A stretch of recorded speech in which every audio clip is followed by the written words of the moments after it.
Hello friends, இப்போ நான் கருவேப்பிலை துவையல் செஞ்சு உங்களுக்கு காட்டுறேன். நீங்கள் பாருங்கள், நீங்களும் அந்த மாதிரி செஞ்சு பாருங்கள். அதுக்கு என்னென்ன போட்டு வறுக்கிறேன்றதை பாருங்கள். முதல்ல காஞ்ச மிளகா ஒரு 8,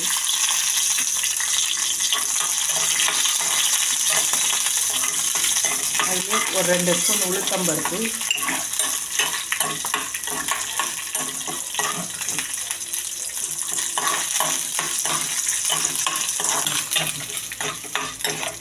மிளகாயும் பருப்பும் நல்லா வறுப்பட்டு ஏற்றணும்.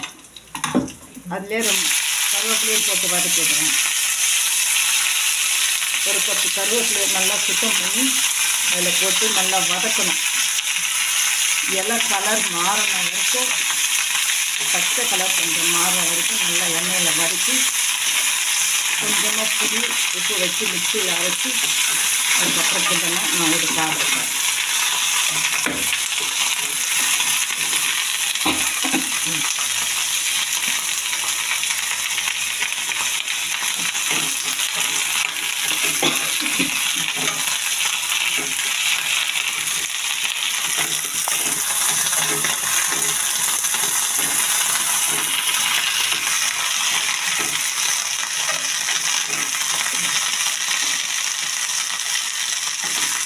கலர் மாறிடுச்சு. இப்போ இதை ஆற விட்டு மிக்சியில் அரைக்கணும். அரைச்சி தாளிக்கு போடணும். நான் அதை அதுக்கப்புறம் ஆகும்.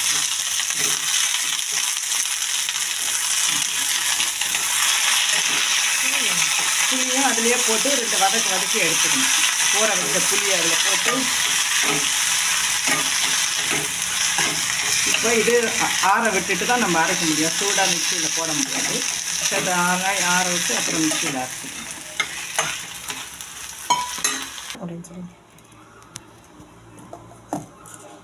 கருவேப்பிலை நல்லா சூடு ஆறிட்டு அதை மிக்சி அந்தத்தில் மாற்றிட்டு திட்டமாக உப்பு போட்டு நல்லா நைஸாக அரைச்சின்னு வரும்.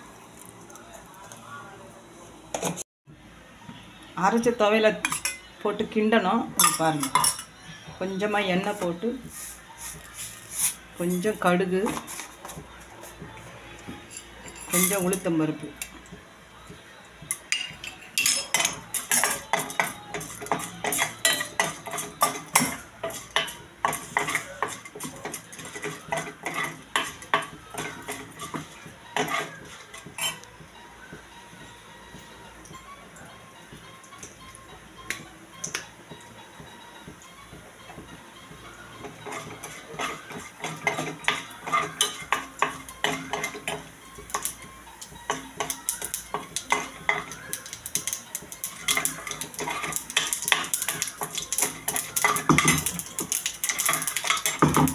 கொஞ்சமாக பெருங்காயம் போட்டு அரைச்ச இதை அதில் எடுத்து போட்டு அப்படியே கிண்டணும்.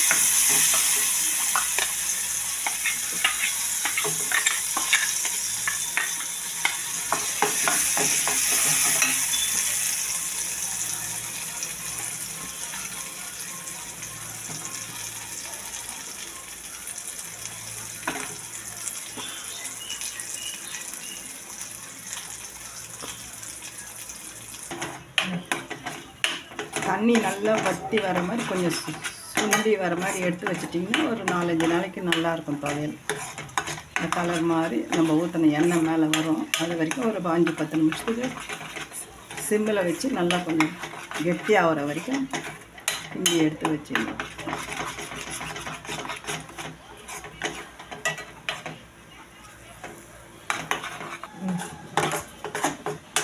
துவையல் நல்லா ரெடி ஆகிடுச்சு.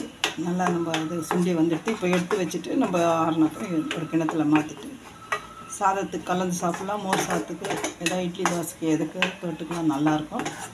உடம்புக்கும் அவ்வளோ நல்லது. கருவேப்பிலையில் நல்ல சத்தெல்லாம் இருக்குது. இது மாதிரி நீங்களும் செஞ்சு வீட்டில் சாப்பிடுங்க. உங்களுக்கு பிடிச்சிருந்தால் லைக் பண்ணுங்கள், சப்ஸ்கிரைப் பண்ணுங்கள். தேங்க்யூ.